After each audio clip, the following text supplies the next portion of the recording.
In this video, we'll be taking a look at 2 college football games happening on September 1st, 2023, and providing you with free team picks and total picks for each one of those games. So 2 picks for each game, 4 picks in total. Welcome back to Cash Out Sports. Let's dive right into it. Oh, and don't forget to subscribe and to click the bell icon to get notified as soon as these videos get released so that you have more time to plan out your bets as we provide these videos on a daily basis. I can guarantee that you'll have all the important information that you'll need on these 2 college football games after fully watching this video. One more thing before we start, if you would like to gain access to our best exclusive sports picks to take your journey to the next level, then check out our Patreon in the link down below where we offer our best single picks, parlay picks, and much more. Now let's get started.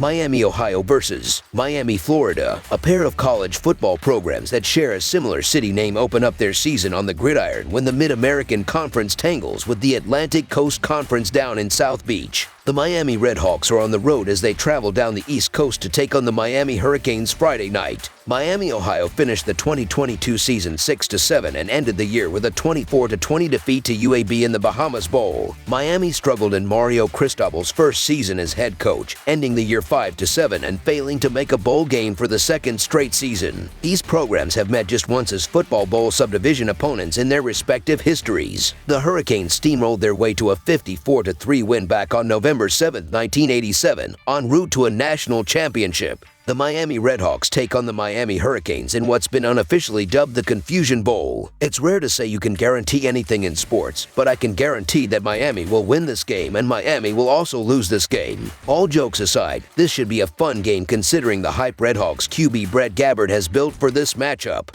When asked where the real Miami is, he replied Oxford, Ohio during a press conference and seemed rather confident his squad can compete on Friday. Does he have reason to be confident? The Miami Redhawks went 6-7 last season and they were 4-4 in the Mid-American Conference. Miami, Ohio alternated losses and wins over their first 7 games, but they did finish the regular season by winning 3 of their last 4. The Redhawks played decently well in their opening game last year, losing 37-13 against Kentucky on the road. Miami, Ohio did defeat Northwestern on the road, which is a great win, despite Northwestern's poor season in 2022. The Redhawks played UAB in the Bahamas Bowl, but lost by a score of 24-20 to end the season. Brett Gabbert will be the starting quarterback for the Redhawks once again, but his season was cut short last year due to injury. Gabbert has the ability to be very good, but keeping him healthy will be one of the biggest priorities. Gabbert being back is one of the lone bright spots for this Miami, Ohio offense, who lost a good amount of production at receiver and offensive line from last year. The Redhawks have had very good defenses recently and this year should be no exception, as they return a ton of starters from last year. The defense will lead the way for this team yet again, and it remains to be seen if the offense can step up.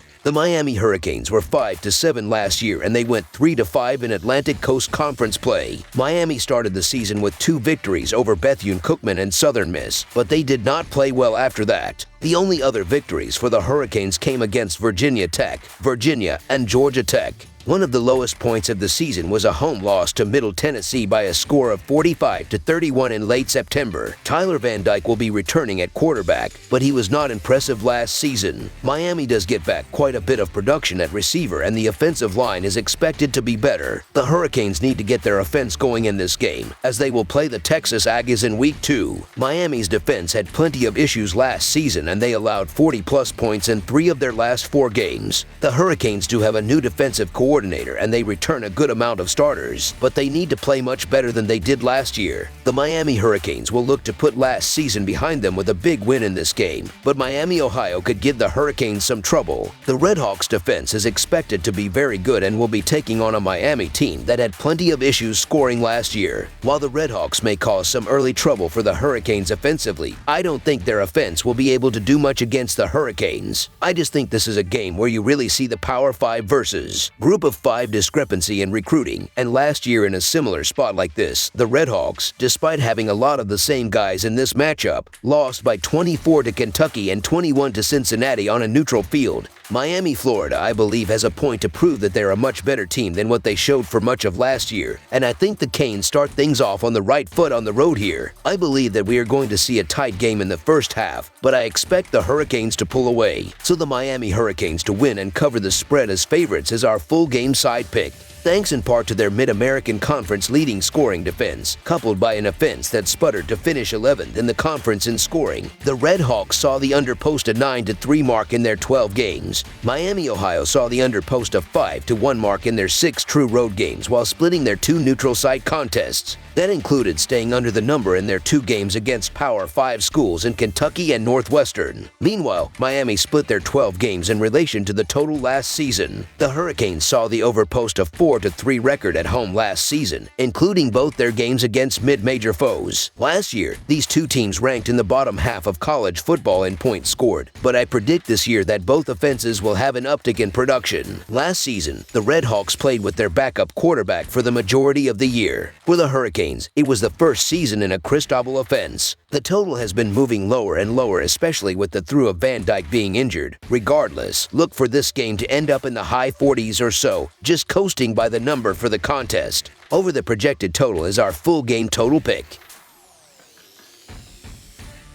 Central Michigan versus Michigan State. The Central Michigan Chippewas and Michigan State Spartans will kick off their 2023 season schedules on Friday at Spartan Stadium. Kickoff from East Lansing. The Chippewas, who will also play New Hampshire, Notre Dame, and South Alabama in non-con play, were picked to finish 4th in the Mid-American Conference's West Division in the head coach's preseason poll. Central Michigan was 4-8 overall, including 2-4 on the road last season. The Spartans, who will play Richmond and Washington in their other non-conference games, were picked 5th in the Big Ten East Division in the preseason poll. Michigan State was 5-7 overall, including 4-3 at home last season. The Chippewas' 2022 season wasn't good, finishing with a 4-8 record, but the hope is that this year's team is going to be better. One of the reasons for the struggles last year for Central Michigan was the tough schedule, and there is optimism for what this year's team can do. One big question for this team is how will the quarterback position play? It's unclear who's going to start in this game, but I would expect Jace Bauer and Bert Emmanuel Jr. will both play in this game. Emmanuel Jr. looks like he could be a star, especially with his legs. On defense, linebacker Kyle Morty is back, and he's going to need to have a big game. The defensive line should also be a strength here, and they are going to need to cause problems in this game. Mel Tucker is still in the midst of his 10-year contract, but there is a lot of pressure on him to get this Michigan State team back to the top of the Big Ten. Last season, the offense for Michigan was awful, and they didn't get enough blame for how many struggles they had with moving the ball. Tucker hasn't wanted to say who is going to be the starting quarterback here, but it's going to be either Noah Kim or freshman Caden Hauser. Tree Mosley is back out wide, and he's expected to have a strong season. One big issue for the offense is the running game wasn't strong enough last season. Last year, the secondary for the Spartans wasn't good enough, especially considering how much talent they had on that side of the ball. Michigan State's defense will shine in this game, as Central Michigan does not possess a passing game capable of putting the Spartans on their heels. Bauer struggled with interceptions last year, and Emmanuel has completed just 4 passes in his collegiate career. Should the latter get most of the reps, Michigan State will hone in on the run, with its defensive line and linebackers overpowering the Chippewas' offensive line. The Spartans' pass rush could also shine on Friday. The Michigan State offense shouldn't have too many issues moving the football, no matter who starts at quarterback. My guess is Kim's knowledge of the offense and dual threat ability get him the start, with Hauser coming in for a series or 2 in relief if the score allows. Expect the home team to rely on its stable of running backs to open up the pass, opting for a hot hand approach at running back. Carter has drawn rave reviews in camp for his big playability, and Mangum, Berger are goal line threats, as are big body pass catchers Carr and wide receiver Christian Fitzpatrick. The Spartans have one of the toughest schedules in the nation, with games against Washington, Ohio State, Michigan, and Penn State. Central Michigan has a ways to go defensively and has so many new faces on offense. A trip to Spartan Stadium isn't the easiest opening game with so many question marks. Michigan State is always good defensively, and if there's any sign of progress offensively, Sparty could be a factor in the Big Ten again. For this game, Michigan State shouldn't have much trouble. Central Michigan doesn't have the talent or the toughness to scare the Spartans. So the Michigan State Spartans to win and cover the spread as favorites is our full game side pick. The Spartans are incorporating a new quarterback into their offense and may rely on the run game to move the football. Until we've seen otherwise, we should expect an old-school Big Ten approach from Michigan State. That also means it will need to be locked in defensively. Given Central Michigan's inexperience at quarterback and wide receiver, it would surprise me if the Chippewas came out throwing the football all over the field in Week 1. Emmanuel proved he can be a threat on the ground last November, but this Spartans defense is built to limit opponents' rushing attacks. Michigan State already already had a few talented defensive tackles, but after experiencing too many injuries along the line in 2022, it added several more big bodies via the transfer portal. I'm predicting a 28-13 type final score in this one. Under the projected total is our full game total pick. That's all for now, so if you have any other games you would like reviewed, then leave a comment down below with the game you would like analyzed. Subscribe to our channel, leave a like on this video, and we'll get to it as soon as we possibly can. We would also love to hear your opinion on the picks presented to you in this video, whether you agree or disagree with them, so leave a comment down below and do let us know.